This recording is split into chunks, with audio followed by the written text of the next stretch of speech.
Vinde a mim, todos os que estáis cansados e oprimidos, e eu vos aliviarei.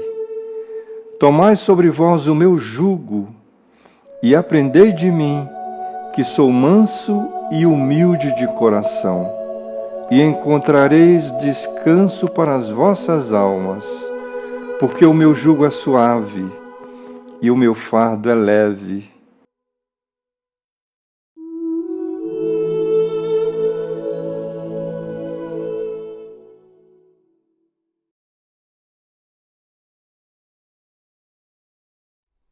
Olá, eu sou o Clóvis Lima e, graças ao Centro Espírita dos Irmãos, estou aqui para compartilhar algumas reflexões em torno dos ensinos de Jesus, contidos no seu Evangelho de Amor e Redenção, à luz da doutrina espírita. Rogamos ao Senhor Jesus, o nosso Mestre, que nos ampare, nos inspire e nos dê a sua paz. E hoje, dentro do projeto Parábolas de Jesus, nós vamos apresentar a parábola do festim de bodas, ou parábola das bodas, ou parábola do grande banquete. O ensinamento que queremos focar, o ensinamento principal, será uma advertência de Jesus. Muitos são chamados, poucos os escolhidos. Coincidentemente, essa expressão, essa advertência de Jesus, muitos os chamados, poucos os escolhidos, é o título do capítulo 18 de O Evangelho segundo o Espiritismo. Coincidentemente, em Mateus, capítulo 22, versículos de 1 a 14, Jesus narra: o reino de Deus é semelhante a um rei que preparou uma festa, o festim de bodas, para seu filho e enviou alguns servos para chamar os convidados. Esses servos foram, encontraram os convidados, mas os convidados não quiseram ir à festa, se recusaram. Então, os servos voltaram e comunicaram ao rei. O rei disse então, olha, então convidem novamente, convidem outros. Digam para eles o seguinte, olha, a festa está pronta, está preparada, as bodas estão preparadas. Venham para as bodas.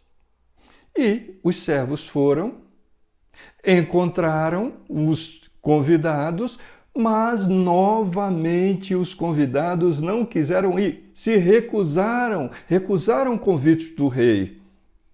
Uns alegaram que iam cuidar do seu campo, propriedades no campo. Outros alegaram que ia cuidar dos seus negócios. E ainda outros se apoderaram daqueles servos do rei e os assassinaram aqueles servos. O rei, sabendo disso, ficou furioso e mandou tropas para exterminar todos aqueles assassinos e incendiarem a cidade deles. E novamente envia outros servos, e agora dizendo assim para eles: vão a todos os recantos das cidades, das saídas das cidades, convidem a todos que vocês encontrarem. E assim os servos fizeram. Saíram pelas saídas das cidades e foram convidando todos que iam encontrando pela frente, tanto bons quanto maus. Convidaram o salão do rei, a residência do rei, ficou repleto de pessoas convidadas, tanto boas quanto más. O rei entra, dá aquela olhada, contempla todo o salão e observa, nota que há um dos convidados ali sem a veste nupcial. Então ele se aproxima daquele homem e diz o seguinte: meu amigo, como é que você entrou aqui sem a túnica nupcial? O homem ficou calado, não disse nada. Então o rei manda chamar os guardas e pede para que amarrem os braços, as mãos, os pés deste homem e lancem lá fora, lancem-no lá fora, nas trevas exteriores. Ali haverá pranto e ranger de dentes, porque muitos são chamados, poucos os escolhidos. Nesta parábola, Jesus se dirige especialmente à elite do povo hebreu, sumos sacerdotes, fariseus, saduceus. Na parábola anterior, Jesus havia dito o seguinte: por isso eu digo que o reino de Deus será tirado de vocês e dado a uma nação que produza os seus frutos. Nesta parábola, o reino de Deus significa, ou melhor, é simbolizado por esse banquete, por essa festa nupcial, festa de bodas, que representa a alegria, a felicidade, a paz. Os primeiros convidados são simbolizados pelos hebreus. Os hebreus, porque os hebreus haviam recebido, foram os primeiros a receberem a lei de Deus, no formato dos 10 mandamentos, a primeira revelação trazida por Moisés. Foram os hebreus. Os outros convidados, aqueles que se recusaram a ir, porque uns estavam cuidando do seu campo, outros dos seus negócios, são aqueles que estão muito ligados à vida material, apegados, arraigados à vida material. Os enviados do rei representam os profetas. Os profetas são espíritos superiores que vieram lembrar a lei divina que está em nossa consciência. E lá em O Livro dos Espíritos nós lemos por que a lei tem que ser lembrada se ela está na consciência. É porque os homens a esqueceram e a desprezaram. Então os profetas são espíritos superiores que vieram relembrar a lei. E eles foram massacrados, foram rejeitados. Os convidados das saídas das cidades representam todos. A lei tem que ser revelada a todos. Os ensinos de Jesus precisam ser levados a todo mundo, todas as pessoas, independentemente de crença, classe social. Os hebreus são os convidados indignos. Em 2 grandes momentos, os hebreus recusaram o convite.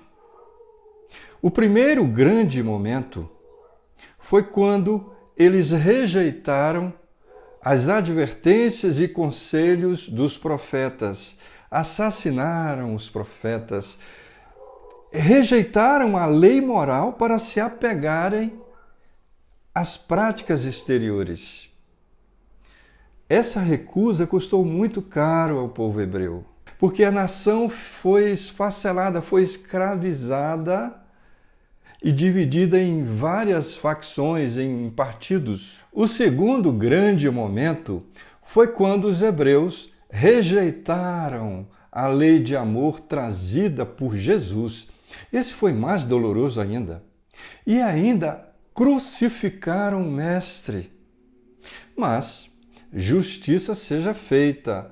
Não foi todo o povo hebreu que cometeu esse pecado. Não todo. Apenas 2 classes bem distintas. Os fariseus, que eram orgulhosos, fanáticos, fundamentalistas, são os fundamentalistas de hoje. E os saduceus, que representam os materialistas de hoje. Então, essas 2, os fariseus e os saduceus, são os responsáveis por levarem o Cristo à cruz, rejeitarem a lei de amor. E novamente toda a nação, esse povo que foram os primeiros a receberem o convite, caíram em provações coletivas. Bem, já que os hebreus recusaram o convite é estendido a todos, assim está na parábola.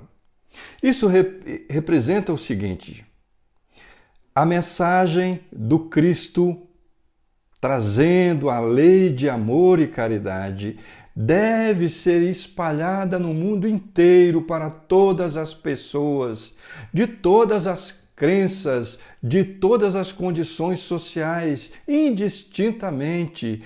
Paulo de Tarso, por exemplo, é chamado a isso, a essa missão. Paulo de Tarso, um dos principais. E a mensagem do Cristo está até hoje aí espalhada para todas as pessoas. Mas, porém, todavia, contudo, não basta ser chamado, não basta ser convidado para o banquete. É necessário estar vestido com a túnica nupcial. Isto é, não basta ser cristão, não basta ser espírita, não basta ser católico, ser protestante, ser budista, não basta o rótulo. É necessário trazer a pureza de coração pelo cumprimento da lei de amor e caridade, em cuja bandeira está inscrito: fora da caridade não há salvação. Foi por isso que o nosso Mestre Jesus disse: muitos são os chamados, mas poucos os escolhidos. Não é alguém que nos escolhe, são as nossas escolhas que fazem com que a vida nos escolha. Trazendo esse ensinamento para os dias de hoje, todos nós espíritas fomos chamados, porque todos foram chamados, nós fomos chamados. Cuidemos, nós espíritas, de estar vestido adequadamente. Cuidemos para não ser expulso dessa festa. Deus nos abençoe. Muito obrigado. E agora vamos passar ao nosso momento de vibração. Deus, Pai de infinita bondade, envia os teus mensageiros até nós, todos aqueles que clamamos pela tua misericórdia, ainda que muitos não saibam expressar esse clamor. Envolve a todos, Senhor, os governantes de todas as nações do nosso mundo, investidos de pesadas responsabilidades, em particular, os governantes do nosso Brasil, os profissionais da linha de frente, nesse momento difícil de provação coletiva, os que se encontram encarcerados nas prisões públicas e privadas, os que enodoaram as mãos pelo crime, os que vivem a perambular pelas ruas sem teto e sem agasalho, os que estão presos num leito de hospital, atingidos pelas mais variadas enfermidades, os que estão detidos no leito do próprio lar, os nossos conhecidos, os nossos amigos, o Centro Espírita dos Irmãos e toda a sua equipe de trabalhadores abnegados, os nossos familiares, a nossa família e nós mesmos, Senhor. Permite que os teus emissários nos ajudem a vencer as nossas deficiências morais e a nos dar bom ânimo para executar a tua vontade. Assim seja.